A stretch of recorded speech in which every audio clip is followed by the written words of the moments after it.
ದೂರ ನಿಂತ್ಕೊಂಡ್ಬಿಟ್ಟ.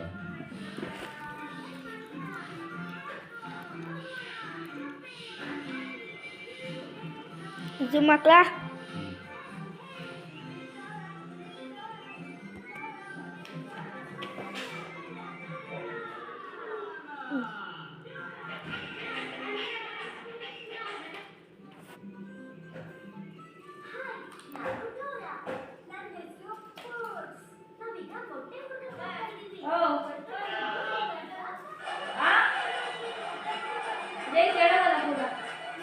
ಏನಣ್ಣ?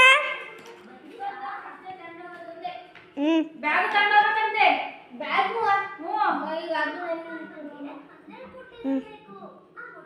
TV ಹಾಕೊಂಡೆ TV ಹಾಕೊಂಡು ಏನ್ ಮತ್ತೆ